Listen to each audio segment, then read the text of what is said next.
30 Minutes or It's Free by Jonathan Lee Wilson. John's order was almost late again.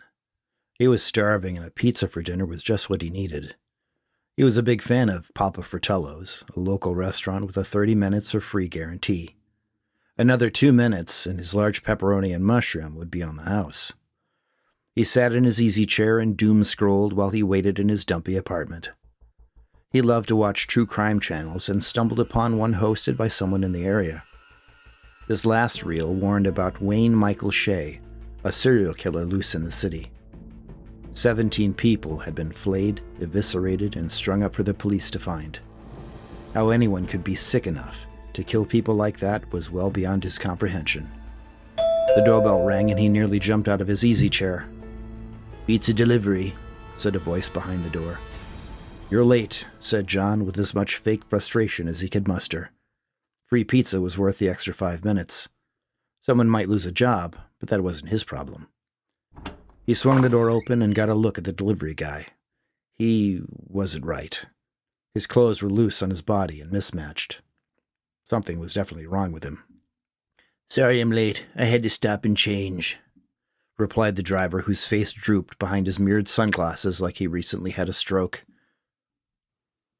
John tried his best not to be rude and stare at the man. Clearly, this guy had some health issues he was dealing with. He felt a little bad about insisting on the 30-minute guarantee, but it was there for a reason. "It's free, right?" John asked. "Yes, I suppose it is," admitted the delivery guy. "May I use your restroom? I don't feel well," asked the man. He shuffled in place like he was in pain. John considered it for a moment and decided to be the good Samaritan and give this guy a break. He cleared his throat and spoke up. Yeah, sure, come on in." The man slowly walked in and held out the pizza box. It felt a little heavier than he expected. At least John could tell this guy wasn't one to steal a slice, like that lady 2 months ago. That lady, Eunice was her name. She deserved to get fired. "The bathroom's on the left," he said as he walked to his dining table. The bathroom sink ran noisily behind him as John grabbed a plate to load with slices. His plate in his left hand, he reached for the box lid with his right. John's conscience poked him a little, and he started to feel guilty. This guy was a mess, and he'd likely have to have the cost taken out of his check. "You want a piece of pizza, buddy?" he asked over his shoulder as he opened the lid. Laying centered on the pizza was the severed face of an old man staring up at him blankly. The face's milk-white eyes were reddened by the pizza sauce that coated its skin. An errant mushroom clung to its cheek. "No, you eat up. I've had my fill," said Wayne Michael Shea, who stood directly behind him. John barely held back the vomit. "Oh, God," he gasped. Wayne wrapped his arms around John and held him fast. "What size are you? This one is just a little too loose for my taste," he said as he gestured to his loose skin suit with his chin. The man's grip was much stronger than John expected. He struggled against his grasp, but he barely moved. "What do you want?" John pleaded. "Shh, it will all be over soon. I'll make it quick," Wayne said as he reached behind his back. John caught the glint of the fillet knife as the psychopath started to draw the blade across his neck. John felt the blade bite into his flesh, and he instinctively covered his neck with his right hand. His quick thinking saved him from a slit throat. Unfortunately, his hand paid the price as the severed pinky and ring fingers bounced on the floor in front of him.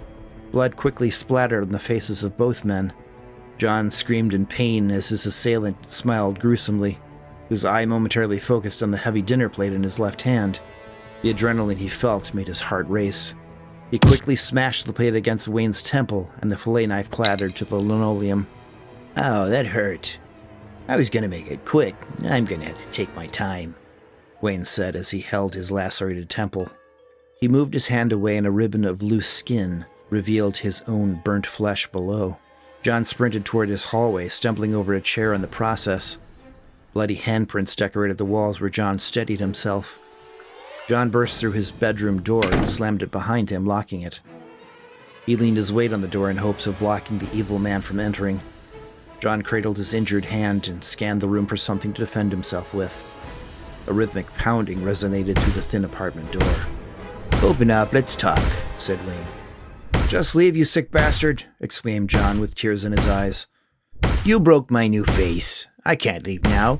Not without a replacement," said Wayne as he pounded harder. John cursed the fact that he'd just thrown out his old baseball bat he kept behind the door for years. Who knew that spring cleaning might be his undoing? He decided his best option was to take the fire escape and go for help. He got up and tried to open the window. The damn thing hadn't been opened in years. John's hand ached from the strain as the window slowly creaked open a quarter of an inch. The pounding stopped suddenly and John heard footsteps moving away.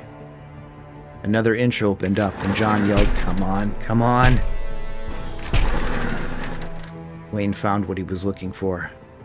His fillet knife was great at removing skin, but it lacked the weight to get through a door. The heavy-duty butcher's knife he'd found in the kitchen would do nicely. He returned to the bedroom door and listened. It was quiet. The man went into a blind rage and sunk the knife into the center of the door. Several strikes was all he needed to open a hole he could reach his arm through. Moments later, the door was unlocked and Wayne stood in the doorway. "I hate it when they run," he said under his breath. He quickly made his way to the blood-stained window frame and climbed through. His footsteps rang out on the old metal escape. Rusted flakes of metal and paint fell away to the ground below. The alleyway was quiet and dimly lit. Old trash cans and dumpsters lined the walls of the narrow passage. His new face was getting away, and this enraged him even further. Wayne felt and heard the vibrations of his prey's footfalls. He turned just in time to feel the screwdriver piercing his right eye. The large man stumbled backward and fell over the railing. The killer struck the rim of the dumpster with a sickening crunch, and his limp body slid inside. John could finally breathe again. He made his way to the living room and found his phone, dialing 911.